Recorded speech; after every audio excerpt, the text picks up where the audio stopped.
కనబడుతావు.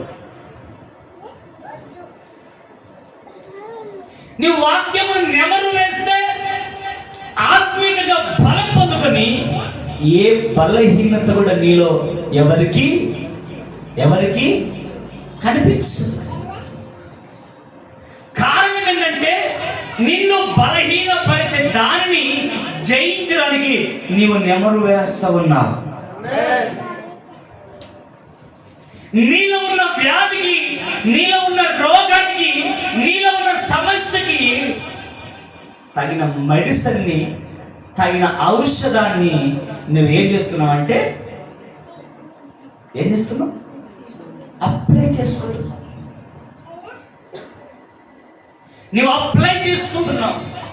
మందైతే, medicine అయితే, టాబ్లెట్లు అయితే ఏమిటో సెల్ఫ్లో ఉన్నాయి. అమ్మో 10,000 పెట్టి టాబ్లెట్లు, మెడిసిన్, మందు, టానిక్ అన్ని తెచ్చిపెట్టారు. ఎక్కడున్నాయి ఇప్పుడు? అవి ఎక్కడున్నాయి? సెల్ఫ్లో ఉన్నాయి. ఎక్కడున్నాయి? అలమారులో ఉన్నాయి. అలమారులో ఉంటే సరిపోదా? ఏంటి రావాలి? అవి నీ చేతిలోకి రావాలి. చేతుల నుంచి ఏం కావాలా? నోట్లోకి రావాలి. నోట్ ఉంటే సరిపోద్దా? ఏడుకోవాలా? కడుపులోకి వెళ్ళాలి.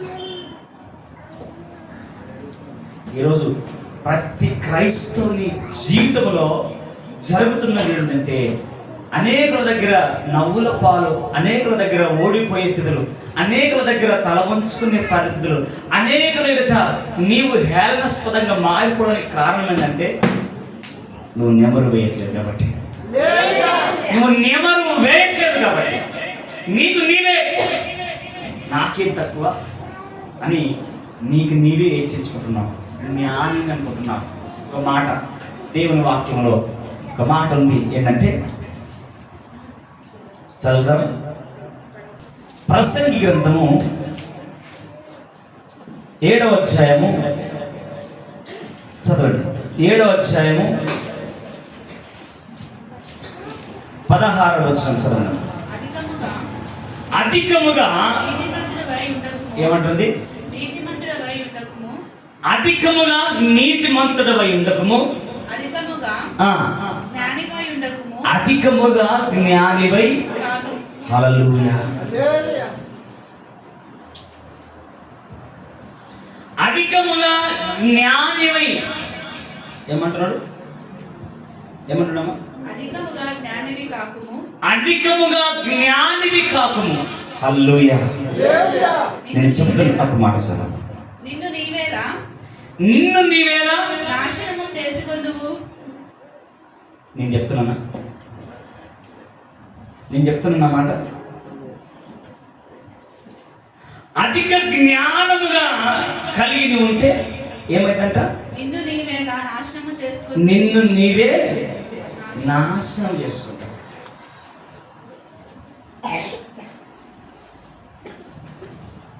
బతికున్న ఇక్కడ ఉన్న గట్టి ఒకసారి హాలలో చెప్పండి. దేవుని సంఘంలో మరి యాక్టివ్ ఉంటే దేవుడే ఈరోజు మన జీవితానికి చాలిన వ్యక్తిగా. చదవండి మాట మళ్ళీ కొంచెం గట్టి చదవండి. అధికముగా నీతిమంతుడవై ఉండకుము, అధికముగా జ్ఞానము కాకము, నిన్ను నీవేలా నాశనము చేసుకొందువు. అధికముగా జ్ఞానము, వాడికి చాలా జ్ఞానం ఉంది, ఆమెకు చాలా జ్ఞానం ఉందని నీవు అనుకుంటావు. చూడు,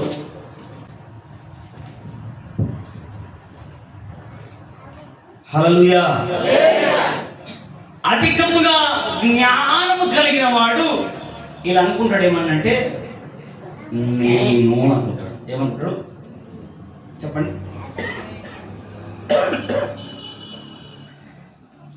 అధికముగా జ్ఞానము కలిగి ఉన్నవాడు ఏమంటాడంటే తన సొంత జ్ఞానం పట్ల అతిశయపడతాడు. ఏం పడతాడు చెప్పాలి? తన సొంత జ్ఞానం పట్ల అతిశయపడతాడు.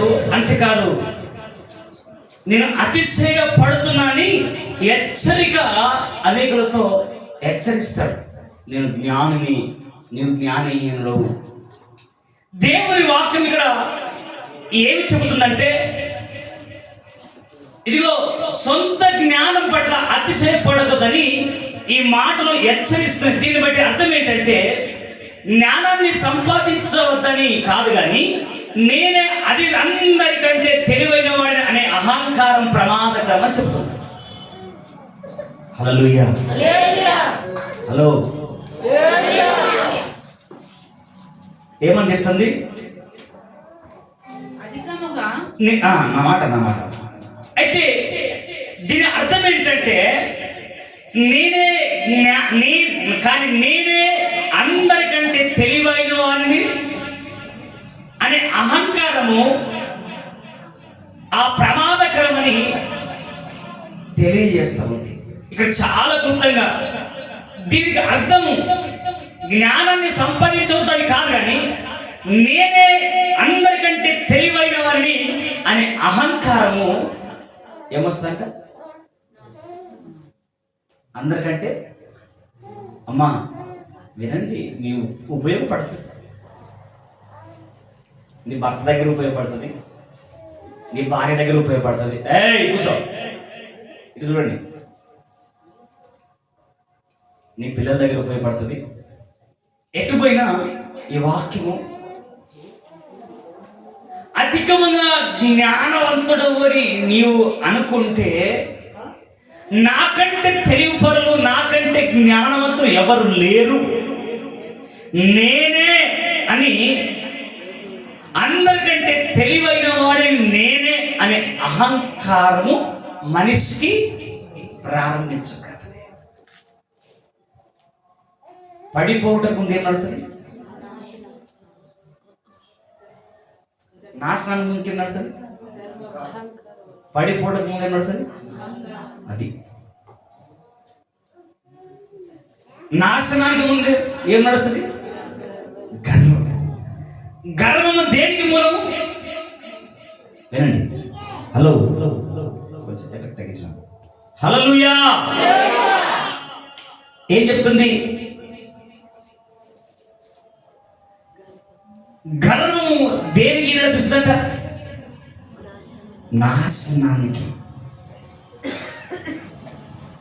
చాలా క్లుప్తమైన, నీవు నేనే అనే పదము, నేనే అనే మాట నీకు ఎప్పుడైతే నీ జీవితంలోకి వస్తుందో, నువ్వు త్రోసివేయబడతావు, నువ్వు వెలివేయబడతావు, నువ్వు తొక్కబడతావు.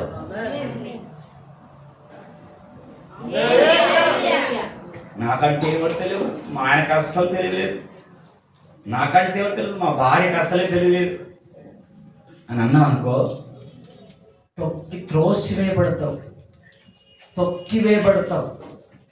కారణం ఏంటి తెలుసా? లూసిఫర్ వాడు అదే మాట అన్నాడు, ఏమన్నాడు తెలుసా? నేనే అన్నాడు. నేనే అనే అహంకారం, నేనే, నేను ఆరాధిస్తేనే పూజలు అందుకుంటున్నావు, నేను ఆరాధిస్తేనే నువ్వు మహిమ పొందుకుంటున్నావు, నేనే అన్నాడు. హల్లెలూయా. మనిషి జీవితంలో ఎప్పుడు నేనే అన్నామనుకో, మెడలు బట్టి నేనే అన్నందుకు లూసిఫర్ని ఎక్కడ పడేశాడు చెప్పాలి? ఎక్కడి నుంచి? పరలోకం నుండి భూమి మీదికి నేనే అన్నాడు. ఎక్కడికి త్రోసివేయబడ్డాడు?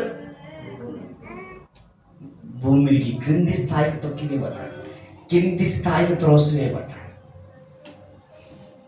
నువ్వు ఎప్పుడైతే నీ జీవితంలో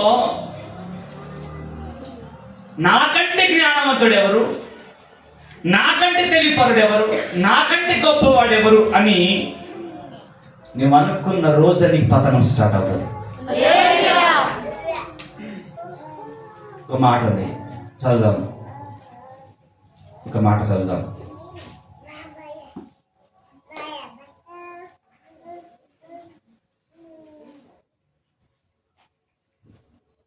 స్తోత్రం. సామెతలు 3వ అధ్యాయము 7వ వచనం చూడండి. సామెతలు, నేను జ్ఞానిని కదా, కొంచెం గట్టిగా ఉన్నా, నేను జ్ఞానిని కదా అని నేను జ్ఞానిని కదా అని నీవు అనుకునవద్దు. యెహోవాయందు భయము భక్తి కలిగి చెడుతనమును విడిచిపెట్టుము. చెడుతనము విడిచిపెట్టుము. అప్పుడు నీ దేహమునకు ఆరోగ్యమును. అప్పుడు నీ దేహమునకు ఆరోగ్యం. చాలా అక్కడి నుంచి మాపుతలే కొంచెం ఇంటి మంచి స్ట్రాంగ్ అందించారు. హల్లెలూయా. తర్వాత దైవజనమా, ఈ మధ్యాహ్న కాల సమయంలో దేవుని వాక్యం చెబుతూ ఉన్నది ఏంటంటే, నీవు అధిక జ్ఞానవంతుడవై ఉండకు. అధిక జ్ఞానం అని అనుకున్నందుకే ఆకాశం నుంచి నెట్టివేయబడ్డాడు. అధిక తెలివివంతుని అనుకున్నందుకే ఆకాశం నుంచి త్రోసివేయబడ్డాడు. జ్ఞానం ఉండడం తప్పు కాదు. జ్ఞానం ఎట్లాంటి జ్ఞానం అంటే, దేవుని యందు భయభక్తులు కలిగి చెడుతనము విడిచిపెట్టడమే జ్ఞానం. దేవుని యందు భయము భక్తి కలిగి చెడుతనము విడిచిపెట్టడమే జ్ఞానం. నీకు భయం లేకుండా, నీకు భక్తి లేకుండా, నువ్వు జ్ఞానంతో బ్యాంక్ రాబరీ ఎలా చేయాలి అనే జ్ఞానం నీకున్నా, భయం లేకుండా, భక్తి లేకుండా, పక్కింటిలో ఎట్లా కన్నం వేయాలని జ్ఞానం కలిగి ఉన్నా, ఈరోజు వీటిని ఎట్లా తొక్కేయాలి, ఎట్లా ముంచాలి, ఎట్లా ఓడించాలి, ఎట్లా పతనం చేయాలి అని అనుకున్నా, ఇది ఏ జ్ఞానం? అతి జ్ఞానం. అధిక జ్ఞానం ఏం చేస్తారంటే నిన్ను నాశనానికి అప్పగిస్తుంది. అదే మాట యాకోబు రాసిన పత్రికలో మొదటి 2వ అధ్యాయంలో ఏమంటే, నీ జ్ఞానము కొదవగా ఉన్నాడు, నువ్వు దేవుని, నీకెంత జ్ఞానము కావాలో అంత జ్ఞానం ఇస్తాడు. అప్పుడు ఎవరిలో ఉండి నీవు అడగాలంటే, ఆయన భయభక్తులు కలిగి చెడుతనమును విడిచిపెట్టిన జ్ఞానం నీకు కావాలి. చెడుతనమును ఆశ్రయించి, చెడుతనముతో నింపి, చెడుతనముతో నిండుకొని నువ్వు బ్రతుకుతున్నావు చూడు, ఆ జ్ఞానము అధిక జ్ఞానం. ఆ జ్ఞానము నిన్ను ఓడించే జ్ఞానం. ఆ జ్ఞానము నిన్ను పతనము చేసే జ్ఞానం. ఆ జ్ఞానము నిన్ను, నీ కుటుంబాన్ని నాశనం చేసే జ్ఞానం. ఆ జ్ఞానము నీ కుటుంబంలో చిచ్చు పెట్టే జ్ఞానం. ఆ జ్ఞానము నీ భర్తను రెచ్చగొట్టే జ్ఞానం. ఆ జ్ఞానము నీ భార్యను రెచ్చగొట్టే జ్ఞానం. హల్లెలూయా. ఈ రోజుల్లో ఈరోజు చెప్పబడుతున్న మాటలు మీరు జాగ్రత్తగా ఆలోచించి వాటిని నెమరు వేసుకొని మీ జీవితంలో అప్లై చేసుకోండి. మీ జీవితంలో సమాధానం లేకపోతే నేను భయపెడతాను. నువ్వు అధిక జ్ఞానం ఎలాంటిదంటే, దేవుని భయము భక్తి చెడుతనము విడిచిపెట్టనిది. అలా చాలా క్లుప్తంగా చెప్తుంది ప్రసంగి. నేను జ్ఞానిని కదా, నువ్వు అధిక జ్ఞానివై ఉండకు అంటది. హల్లెలూయా. అధిక జ్ఞానివై ఉండకు, అది నేను పతనం చేస్తుందిరా. అధిక జ్ఞానముగా నువ్వు ఉండకు, అధిక జ్ఞానముని కొంపను ముంచేస్తుంది. కారణం ఏంటంటే, అతి జ్ఞానములో దేవుని భయము, దేవుని భయము భక్తి ఉండదు. దేవుని భయము భక్తి నీకుంటే నీ నోరు కంట్రోల్లో ఉంటుంది, నీ పద్ధతి కంట్రోల్లో ఉంటుంది, నీ ప్రవర్తన కంట్రోల్లో ఉంటుంది. అందుకే ఈరోజు నువ్వు ఇన్ని అనుభవిస్తున్నావు. అవేంటో కొంచెం చదువు. సామెతలు 3వ అధ్యాయము చదువు 7వ వచనం నుంచి. నేను జ్ఞానిని కదా అని నీవు అనుకునవద్దు. యెహోవాయందు భయభక్తులు కలిగి చెడుతనమును విడిచిపెట్టుము. అప్పుడు నీ దేహమును వినండి. యెహోవాయందు భయభక్తులు కలిగి అమ్మ చెప్పండి అమ్మా.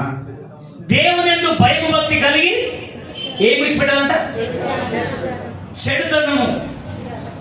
చెడుతనమును, బూదుమాటలను, కోపమును, అసహ్యత, ద్వేషము, ఓర్చుకునేతనము, అహంకారము, గర్వము,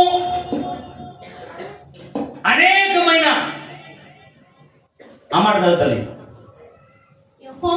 యెహోవాయందు భయభక్తులు కలిగి చెడుతనమును విడిచిపెట్టిన యెడల అప్పుడు నీ దేహమునకు చూడండి ఆరోగ్యమును. ఒక్క నిమిషం మాట్లాడండి. యెహోవాయందు భయభక్తులు కలిగి ఏం విడిచిపెట్టాలంట? మరి ఈరోజు భయం భక్తి కలిగి మందిరానికి వచ్చాం కదా అందరము, మనం విడిచిపెట్టినామా?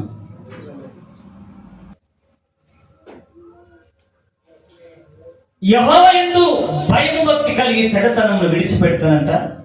ఏమైందంట? చదువు. అప్పుడు నీ దేహమునకు ఆరోగ్యమును నీ ఎముకలకు సత్తువయు కలుగును.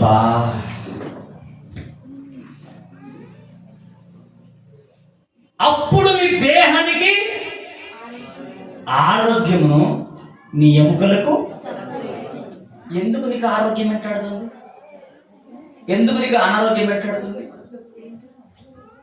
ఎందుకు నీకు బలహీనత వెంటాడుతుంది? నీకెందుకు సత్వం వెంటాడుతుంది? హల్లెలూయా. ఆ వ్యక్తికేమో సత్వం వెంటాడుతుంది, ఈ వ్యక్తికేమో బలహీనత వెంటాడుతుంది. ఆ వ్యక్తికేమో రోగం వెంటాడుతుంది, ఈ వ్యక్తికేమో ఆరోగ్యం వెంటాడుతుంది. ఏంటి కారణం? ఏంటి? ఈ వ్యక్తి కలిగినది ఏంటిది, ఈ వ్యక్తి కలిగినది ఏంటి? ఈ వ్యక్తి కలిగి ఉన్నదేమో భక్తి, ఈ వ్యక్తి కలిగినది ఏంటంటే చెడుతనమును కలిగిన వ్యక్తి. యెహోవాయందు చెడుతనమును విడిచి నువ్వు నడుచుకుంటే నీ దేహమునకు ఆరోగ్యమును, నీ ఎముకలకు సత్తువనంట. హల్లెలూయా. ఎంతమందికి ఆరోగ్యం కావాలా చెప్పండి అమ్మా? ఎంతమందికి ఆరోగ్యం కావాలా? పోని చేయించండి నాన్న. ఎంతమందికి అనారోగ్యత ఉన్నది?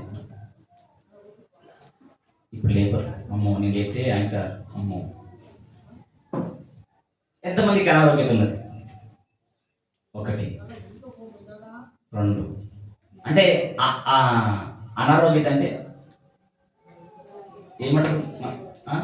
ఎంతమంది పానం బాగలేదు?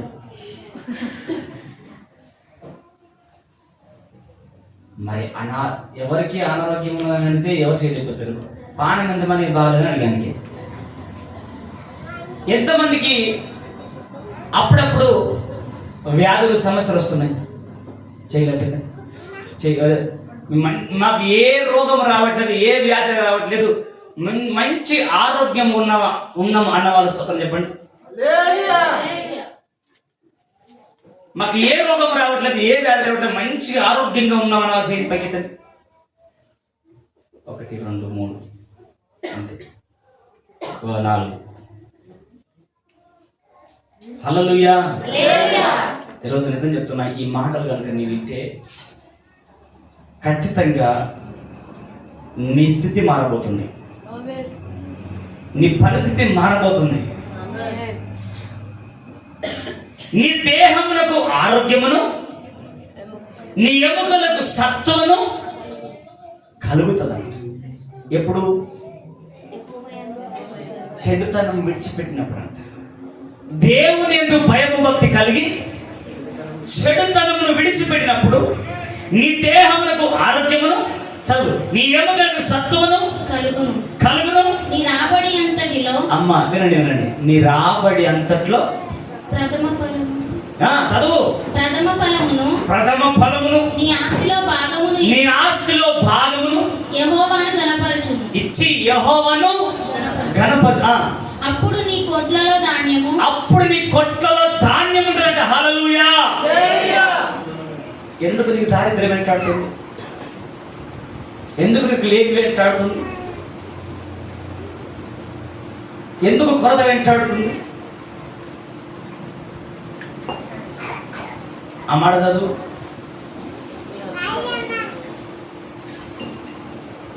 నీ ఆస్తిలో భాగము ఇచ్చి యెహోవాను గణపరచు. అప్పుడు నీ కొట్లలో ధాన్యము. హల్లెలూయా.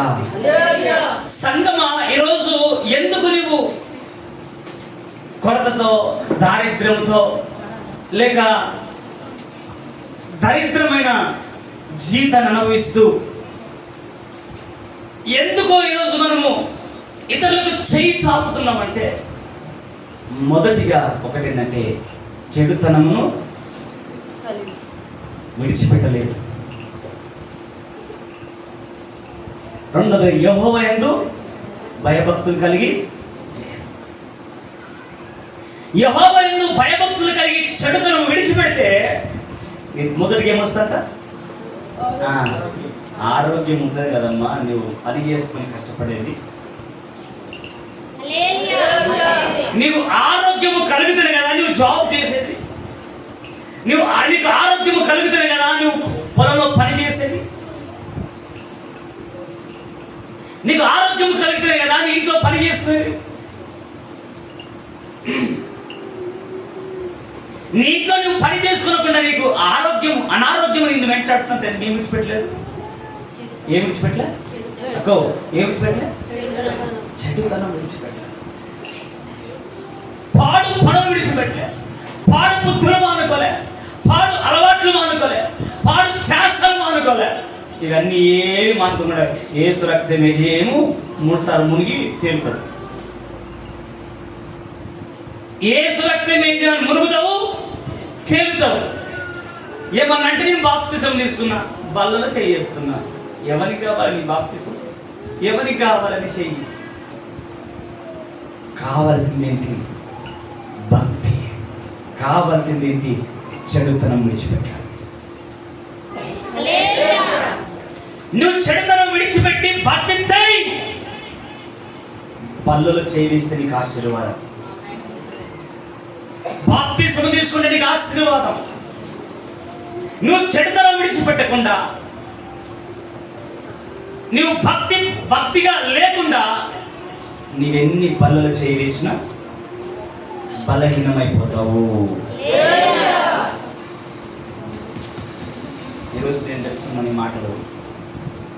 మీరు ఎంత ద్రాక్షరసం తాగినా, ఎన్ని బలలు చేసినా, నువ్వు పెద్ద పాస్టర్కి పోయి వచ్చినా, చిన్న పాస్టర్కి పోయి ప్రార్థన చేసుకొచ్చినా, లేక పెద్ద హంగులు హార్పాటాలు చేసిన సేవ దగ్గరికి పోయి ఇట్లా చేయబెట్టుకొచ్చినా, నీలో ఏముంది? నాలో ఏముంది? నీ రోగం పోదు, నా రోగం పోదు.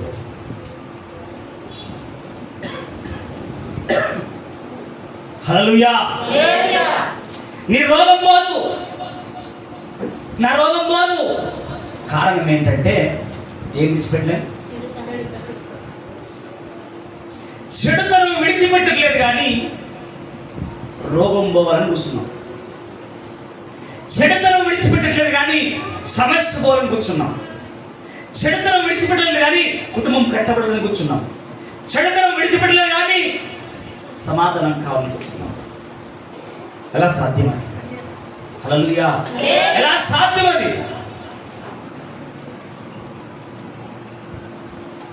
సంగమా, యెహోవా యందు భయభక్తులు కలిగి చెడుతనం విడిచిపెడతానంట నీ దేహమునకు ఆరోగ్యమును ఎముకలకు సత్వమును కలుగును. నీ రాబడి అంతట్లో ప్రథమ పదం. ఆమేన్. నీకు ఎందుకు ఇంకా నువ్వు కష్టపడుతున్నావు, ఎందుకు ఇంకా శ్రమ పడుతున్నావు, ఎందుకు సమృద్ధి లేదు నీకు అంటే నీ రాబడిలో దేవునికి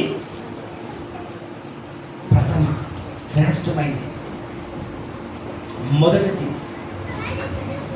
నీ రాబడిలో మొదటిది నువ్వు దేవునికి ఇయ్యట్లేదు కాబట్టి ఏమవుతుంది? దారిద్ర్యం, లేమి. నీ రాబడిలో అంతట్లో ప్రథమ బలం ఇచ్చి దేవుని గణపరచు. అప్పుడు నీ కొట్లలో ధాన్యము సమృద్ధిగా. ఎందుకు సమృద్ధి ఉండదంటే ఎందుకు సమృద్ధి ఉండదంటే ప్రథమ ఫలం ఇస్తున్నావు కాబట్టి సమృద్ధి. నీ గానుగలో నుండి కొత్త ద్రాక్షరసము పైకి పొరలు పారుతంట. అమ్మా, నువ్వు కష్టపడి డబ్బులు సంపాదించుకొని సాయంత్రం తెస్తున్నావు, రేపు మళ్ళీ అప్పడుగుతున్నావు. కష్టపడి తెస్తున్నావు, మళ్ళీ జీతం వచ్చే వరకు అప్పు చేస్తున్నావు. కారణం ఏంటి? నీ గానుగలలో పొరలి పారట్లేదు కాబట్టి, చిన్న సంచిలో వేసినట్టుగా ఉంది కాబట్టి. అందుకే నీ గానుగలలో క్రొత్త ద్రాక్షరసము పైకి పొరలి పారును. అమ్మా వినండి, నీవు ఉన్న ఆశీర్వాదములోనే ఉండడం దేవుని చిత్తం కాదు. నువ్వు కలిగి ఉన్న దాంట్లోనే అక్కడే ఉండడం దేవుని చిత్తం కాదు. క్రొత్త క్రొత్త క్రొత్త క్రొత్త ధనంలో నువ్వు మార్చబడాలా, నువ్వు క్రొత్తగా ఆశీర్వదించబడాలా, నువ్వు కొత్తగా అయిపోవాలా, నీ మాట కొత్తగా అయిపోవాలా, నీ పద్ధతి కొత్తగా అయిపోవాలా, నీ ప్రవర్తన కొత్తగా అయిపోవాలా, నీ సమస్త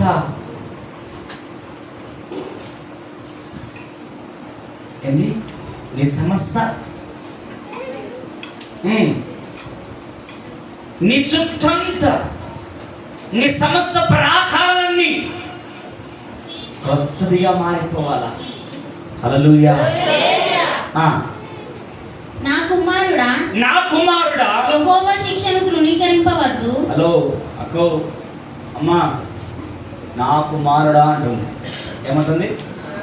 నా కుమారుడా యెహోవా శిక్షను తృణీకరించొద్దు. ఆయన గద్దింపునకు విసుకవద్దు. హల్లెలూయా, హల్లెలూయా.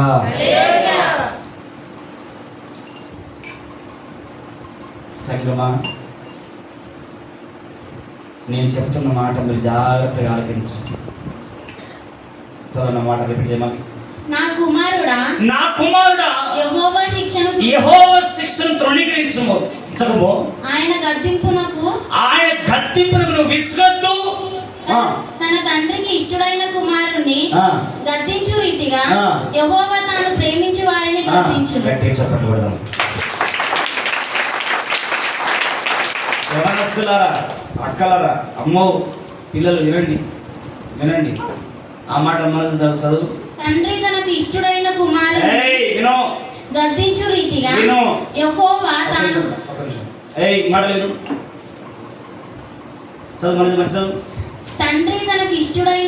తండ్రి తనకిష్టుడైన కుమారుని గద్దించు రీతిగా యెహోవా తాను ప్రేమించు వారిని, దేవుడు ప్రేమించు వారిని గద్దించును. హల్లెలూయా. నీ తండ్రిని గద్దిస్తున్నప్పుడు నీ తండ్రి నీ మీద కోపం అని అనుకుంటున్నావా? నీ తల్లిని గద్దిస్తున్నప్పుడు మా అమ్మ నా మీద పగబెట్టుకుంది అనుకుంటున్నావా? బుద్ధిహీనత. నీ తండ్రిని చంపలా కొడుతున్నప్పుడు మా నాన్న నా మీద పగబట్టిని అనుకుంటున్నావా? నీ బుద్ధిహీనత. నిన్ను ఎందుకు గద్దించాడు, ఎందుకు కొట్టాడంటే నిన్ను ప్రేమించాడు కాబట్టి. ఎందుకు నీ చంప పగలగొట్టిందంటే నిన్ను సరి చేయాలి, నిన్ను ప్రేమించి. ఆమేన్. ఒక సంఘంలో ఒక సేవకునిగా ఒక విశ్వాస చంప పగలగొట్టి నీకు బుద్ధి ఉందా అని ఒక సేవకుడు నిన్ను గద్దించాడంటే నిన్ను ప్రేమించి.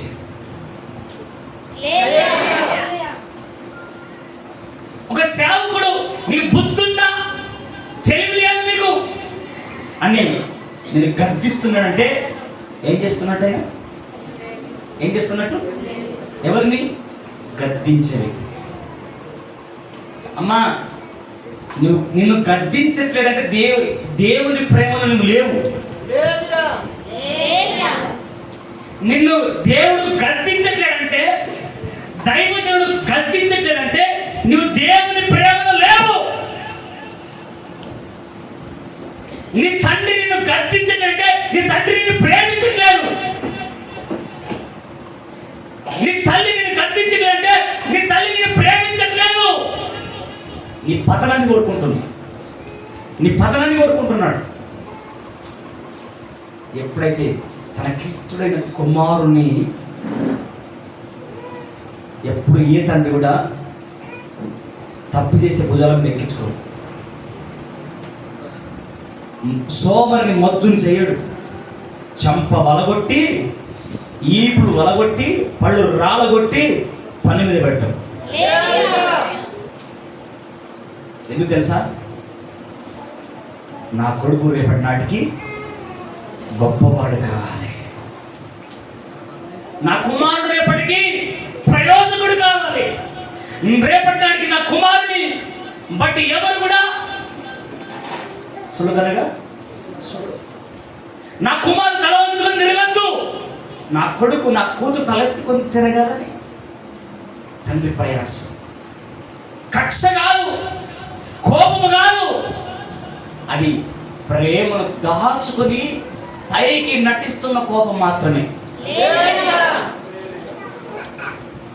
హల్లెలూయా. నీ తల్లి నిన్ను గద్దించినప్పుడు నువ్వు ఏం చేయాలా? ఓ, నా తల్లి నన్ను గద్దిస్తుందంటే నన్ను ప్రేమిస్తూ ఉండాలి. సేవకుడు నన్ను తిడుతున్నాడంటే నాలో ఏదో పొరపాటు కనబడుతుంది కాబట్టి నన్ను ప్రేమించి నాలో ఉన్న పొరపాటును తొలగించడానికి నా సేవకుడు నన్ను సరిచేస్తూ ఉన్నాడు, నన్ను ప్రేమిస్తున్నాడు అని గుర్తుపెట్టాను. నేను చాలాసార్లు చెప్పాను, నేను మిమ్మల్ని గద్దించి సరిచేసే సేవకుని ఎన్నడూ వదిలిపెట్టకండి. నా చేతులకి దండం పెడుతున్నాను. మీరు ఇక్కడున్నా, ఇంకో సంఘానికి వెళ్ళినా, ఇంకో ప్రాంతానికి వెళ్తున్నా, మిమ్మల్ని ప్రేమించేది సేవకుడు ఎప్పుడైతే ఉంటాడో ఆ వ్యక్తి మిమ్మల్ని ప్రతిక్షణం గద్దిస్తూనే ఉంటాడు.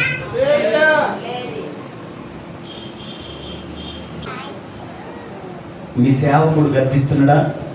Be careful.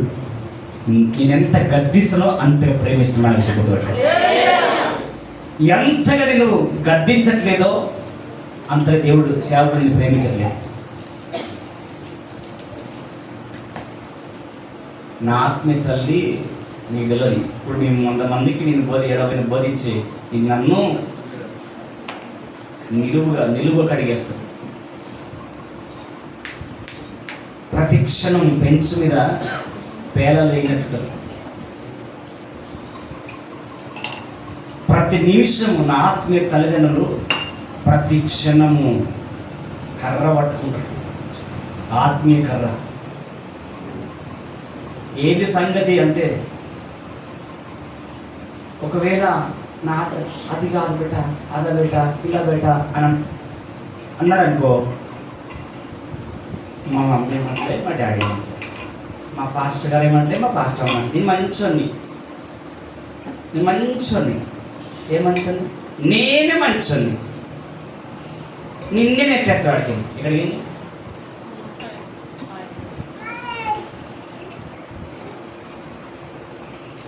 నేను జ్ఞానిని కదా అని అనుకో.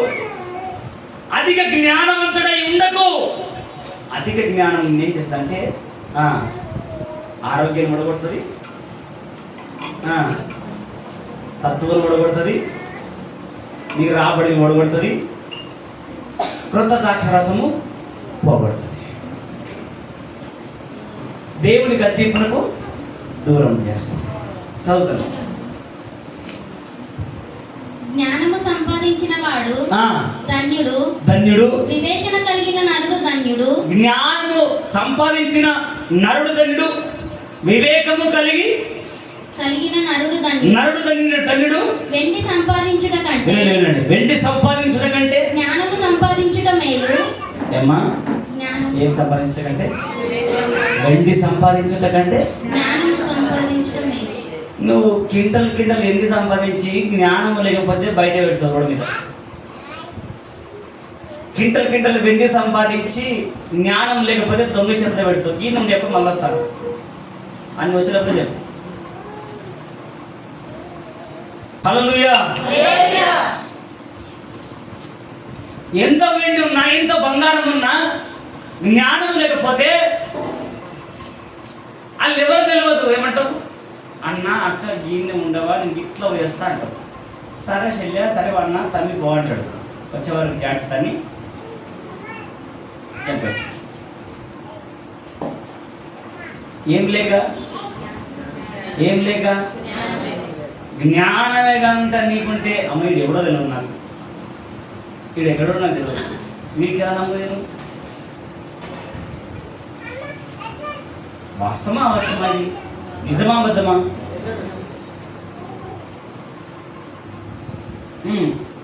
వెండి సంపాదించడం కంటే జ్ఞానము సంపాదించుట మేలు. అపరంజి సంపాదించుట కంటే జ్ఞాన లాభము నొందుట మేలు. జ్ఞాన లాభము. హల్లెలూయా. ఏ సంపాదించడం కంటే అపరంజి. పేరు ప్రఖ్యాతలు, అమ్మో, పేరు ప్రఖ్యాతలు, మర్యాదలు అపరంజి. గొప్పతనము, శ్రేష్టమైన విలువలు సంపాదించుట కంటే, అపరంజి సంపాదించుట కంటే జ్ఞాన లాభము నొందుట మేలు. జ్ఞాన సంబంధమైన లాభము పొందుట మేలు. పగడముల కంటే అది ప్రియమైనది. నీ ఇష్ట వస్తువులన్నీ దానితో సమానములు కావు. అమ్మా, నీ ఇష్ట వస్తువులు ఏవేవైతున్నాయో జ్ఞానంతో ఏది సమానం కాదు. జ్ఞానం ముందల జ్ఞానమునకు ఆధారమైన దేవుడు. ఆమేన్. వెండి బంగారములు, జ్ఞానము, సర్వ సంపదలు ఎవరికి ఉత్తమైనవి? జ్ఞానము, సర్వ సంపదలు ఎవరికి ఉత్తమైనవి? యేసుకి ఉత్తమైనవి. హల్లెలూయా. ఇప్పుడు జ్ఞానము సంపాదించుకున్నవాడు ఎవరు సంపాదించుకున్నట్టు? యేసయ్యను సంపాదించుకున్నట్టు. అప్పుడు దేహమునకు ఆరోగ్యమును, ఎముకలకు సత్తువును, నీ రాబడిలో పదాలు తెచ్చి ఆయన మయపరిచినప్పుడు నీ కొట్టలో క్రొత్త ద్రాక్ష రసము, నీ గానుగలలో కొత్త ద్రాక్ష రసము, నీ కొట్టలో ధాన్యము. కాబట్టి సంగమా, ఈరోజు చాలా కేర్ఫుల్గా ఉండండి. అధిక జ్ఞానము అని నీవు పరిగెత్తావా?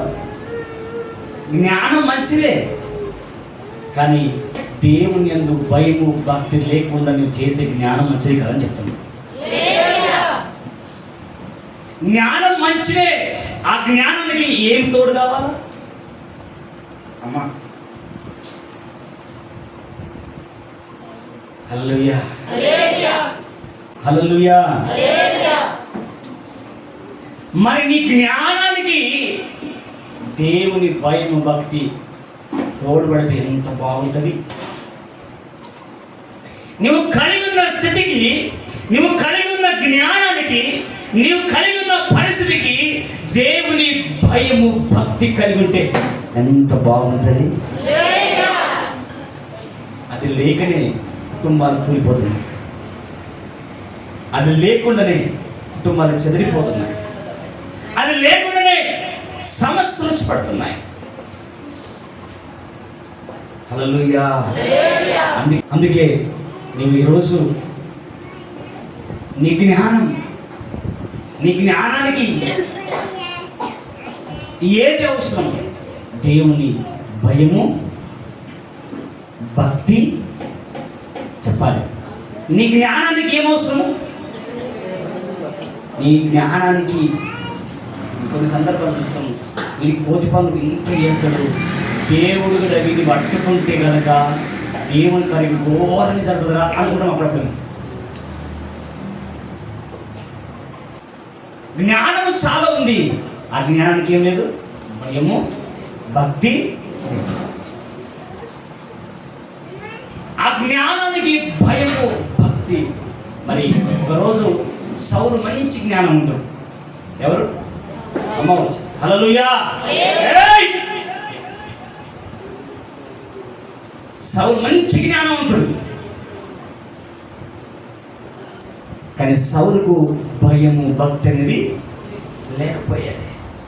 ఎప్పుడైతే ఆ భయము భక్తి అటాక్ చేసిందో వణుకు పుట్టింది సౌలు. హల్లెలూయా. సౌలుకు వణుకు పుట్టింది. ప్రభా నీవెవడు అనగానే నీవు హింసిస్తున్న యేసును నేనే గట్టిగా పట్టుబట్టాను. నీవు హింసిస్తున్న యేసును నేనే. అమ్మ నీవా అని భయం పుట్టింది. అప్పుడు భక్తి స్టార్ట్ అయింది. ఆ భక్తి భూమిని తలకింద చేసింది. ఆ జ్ఞానం వాడుకొని, ఆ ధైర్యం వాడుకొని భూమిని. ఎక్కువ పత్రికలు ఎవరు రాశారంటే పౌలు రాశారు. బైబిల్ గ్రంథంలో అందరికంటే ఎక్కువగా రాసిన పత్రికలు ఎవరైనా ఉన్నాయంటే అది పౌలు గారి. రోమికి రాశాడు, కొరింథీయులకు రాశాడు, తిమోతికి రాశాడు, ఫిలిప్పీకి రాశాడు, కొలస్సీకి రాశాడు, దశలోనికీకి రాశాడు, రోమిలకు రాశాడు, అపోస్తలులకు రాశాడు. ఎన్ని రాశాడు? అక్క నీ భక్తి వల్ల, నా భక్తి వలన, మన వలన ఎవరికైనా ఉపయోగం ఉందా? మన భక్తి వలన, మన జ్ఞానం వలన ఎవరికైనా ఉపయోగం ఉందా?